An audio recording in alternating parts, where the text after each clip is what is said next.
ഇന്നെന്റെ മൗനത്തിന്റെ വിങ്ങലാണ് മഴയെങ്കിൽ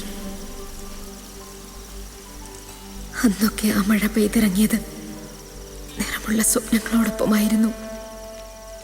മഴയ്ക്ക് കോട്ടിനായി വന്നിരുന്നത് എന്റെ പ്രണയവും. കല്യാണം കഴിഞ്ഞ എന്റെ കാര്യം പോക്കാവുന്ന തോന്നുന്നു. എന്തേ, നിനക്ക് പേടിയുണ്ടോ? ഇല്ലാണ്ടില്ല. പിന്നെ എന്റെ സഖാവേട്ടൻ കൂടെ ഉള്ളപ്പോ ഞാൻ എന്തിനാ പേടിക്കുന്നേ?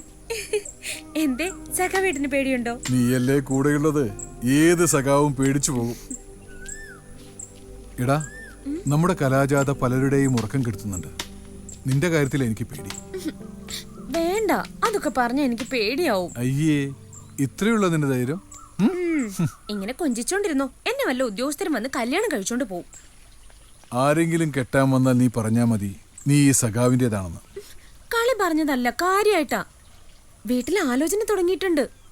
അച്ഛൻ പെൻഷൻ ആയപ്പോ കിട്ടിയ കാശും പുരയിടം വെച്ച് ബാങ്ക് വായ്പ എടുത്ത കാശും കുറിക്കമ്പനിയിൽ ഇട്ടിരിക്കുക എന്റെ കല്യാണത്തിന്.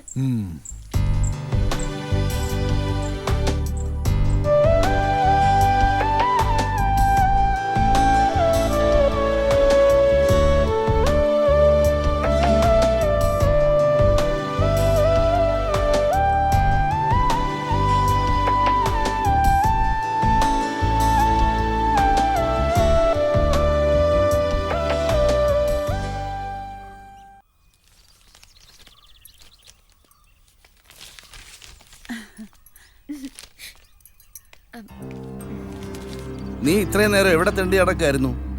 അത് സഖാവേട്ടന്റെ കയ്യില്. സഖാവേട്ടന്റെ കയ്യില് പുതിയ കവിത കൊടുക്കാൻ പോയതാ.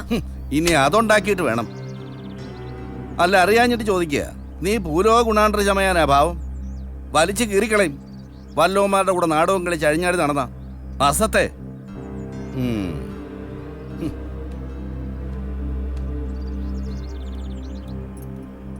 മോളെ, അമ്മ, ഞാൻ മോള് കാര്യാക്കണ്ട. അച്ഛന്റെ വിഷമം കൊണ്ട് പറഞ്ഞതാ. നിന്നെ നിന്റെ സഖാവേട്ടനെയും ചേർത്ത് അങ്ങയിലെ ഗോവിന്ദൻ അച്ഛനോട് ഏതാണ്ട് പറഞ്ഞു. അതിന്റെ വേദനയാ. ഞാനെല്ലാം അമ്മയോട് പറഞ്ഞിട്ടില്ലേ? എന്നിട്ടും അതൊന്നും അച്ഛന് അറിയില്ലല്ലോ. അല്ലേലും അച്ഛനിപ്പോ എന്നോട് ഒട്ടും സ്നേഹമില്ല. ആരാ പറഞ്ഞ അച്ഛന് നിന്നെ ഇഷ്ടമല്ലാന്ന്? അച്ഛനാകെ വിഷമത്തിലാ. ഇന്ന് ദണ്ണ അല്പം കൂടും. എന്തേ, ഇന്ന് അച്ഛൻ ചോദിച്ചൊന്നും കൊടുത്തില്ലേ ദണ്ണം കൂടാൻ? പോടി അവിടുന്ന്.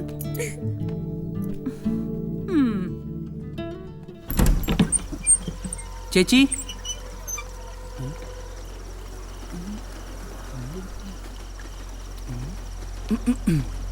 ചേച്ചി, കഥൂറ്റിയിടായിരുന്നു ഉറങ്ങുക. ഇത് എന്ത് പറ്റി? ചേച്ചി പണ്ട് എഴുതിയൊരു കവിത ദേ ഇതിലുണ്ട്.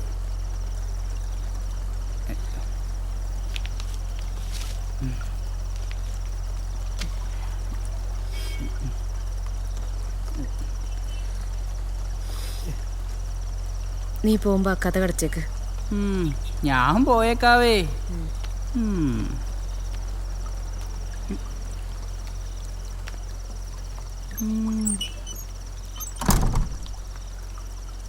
വീട്ടിലെ ഒരു ജോലിയും ചെയ്യത്തില്ല. ഇങ്ങോട്ട് വന്ന് ഈ കടുവെങ്കിലും ഒന്ന് വാർത്തേ. ഓ പിന്നെ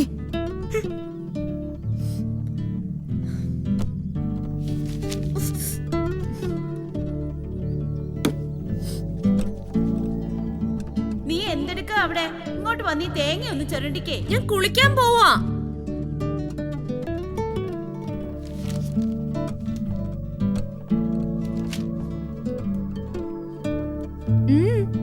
എന്താ നോക്കുന്നേ? കണ്ടിട്ടില്ലേ? വെള്ളം നിറഞ്ഞ് കളയുവാ. നീ എന്തെടുക്ക അവിടെ? അച്ഛൻ കണ്ട അത് മതി. ഞാൻ പോവാ.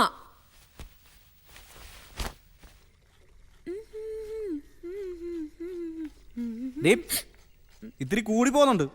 മര്യാദയ്ക്ക് അടങ്ങി ഒതുങ്ങി നടക്കാൻ വയ്യല്ലേ? ചുമ്മാ ആൾക്കാരെ കൊണ്ട് അതും ഇതും പറയിപ്പിക്കാൻ. പോയി നീരാട്. അവനെ എനിക്കൊന്ന് കാണണം. പിന്നെ നാടകമൊന്നും തേങ്ങന്നൊക്കെ പറഞ്ഞു നടന്ന് പെണ്ണ് വഷളായി.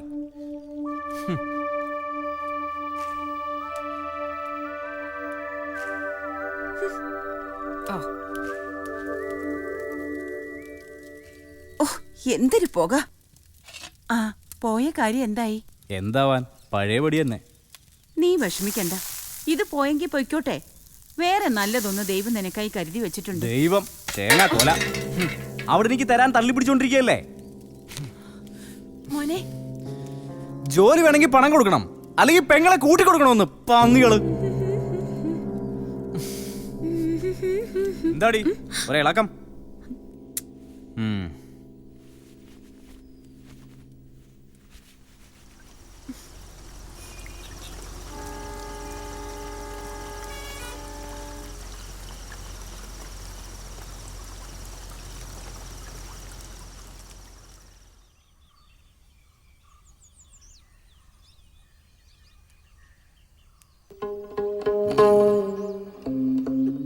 ഒരാഴ്ചയായി ഈ കരച്ചിലും വിളിയും തുടങ്ങിയിട്ട്.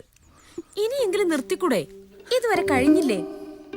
എന്റെ അമ്മ ഇങ്ങനെ കരയല്ലേ, എനിക്കത് സങ്കടാവില്ലേ? എനിക്കെല്ലാം കളിയ. ഉള്ള കിടപ്പാടം കൂടി പണയം വെച്ച ആ മഹാഭാവിയുടെ കുറിക്കമ്പനിയിൽ ഇട്ടത് അതിങ്ങനെയായി. അമ്മേ, ഇങ്ങനെ നാടക നടികളെ പോലെ മോങ്ങിക്കൊണ്ടിരുന്ന കാശ് കിട്ടുവോ? അച്ഛന് കള്ളു കുടിക്കാൻ ഒരു കാരണം കിട്ടിയത് മാത്രം മിച്ചം. എഴുന്നേറ്റെ, എഴുന്നേക്കമ്മേ. പോലീസിൽ പരാതിപ്പെട്ടിട്ടുണ്ടല്ലോ. നമ്മുടെ കാശ് കിട്ടാൻ അവരെന്തെങ്കിലും വഴി കണ്ടെത്തും. അവനെ പിടിച്ചിട്ട് നഞ്ചായി. ആ മഹാഭാവിയുടെ കയ്യില് കാശൊന്നും ഇല്ലെന്ന് അവര് പറയുന്നേ. അങ്ങനെ വരത്തുള്ളൂ. എന്നെ വിഷമിപ്പിച്ച കാശാണത്. പെൻഷനിന്ന് ആകെ 1 ലക്ഷമല്ല ഞാൻ ചോദിച്ചോളൂ ആ SI പോസ്റ്റ് വാങ്ങാൻ. തരാതെ കൊണ്ട് തള്ളിയല്ലേ. അനുഭവിച്ചോ. കിടക്കണ കിടപ്പ് കണ്ടില്ലേ, ആനന്ദ ലഹരിയില് ശാവം. വേണ്ട, അച്ഛനെ കുറിച്ച് ഇനി ഒരക്ഷരം മിണ്ടരുത്. നീ അകത്ത് പോ. ഓ, എത്തിയല്ലോ ന്യായീകരിക്കാൻ. ഇത്ര നേരം എവിടെ ആയിരുന്നടി? നാടകത്തിന്റെ റിഹേഴ്സലിനും തന്തേ പോലെ തന്നെ നാട്ടുകാരെ കൊണ്ട് അതും ഇതും പറയിക്കാൻ, ആ കള്ള തെണ്ടിയുടെ കൂടെ സഖാവ് വിളിക്കാൻ. ഒരു പെട്ടോള് എവിടെയെങ്കിലും പോയി തോലേ. മോള് വിഷമിക്കണ്ട. അവന്റെ വിഷമം കൊണ്ട് ഇവിടെ എല്ലാരും സമനില തെറ്റി നിൽക്കുക. നീ കൂടി തളർന്ന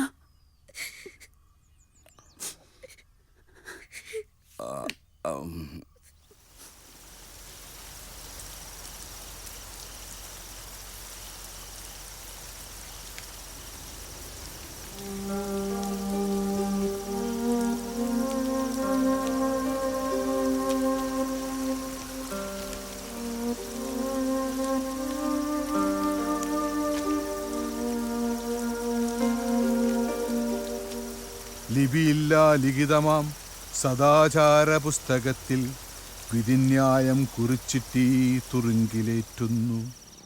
ഒരു പെണ്ണും പറയാത്ത പതിരുള്ള പദങ്ങളെ വഴിചാരി വഴിപിഴപ്പിച്ചു പോകുന്നു. അകത്തുള്ളോരകത്തളം കാക്കുവാനായി മാത്രമെന്നാൽ അംഗമെത്ര വെട്ടിയോരെ കണ്ടതുമില്ല.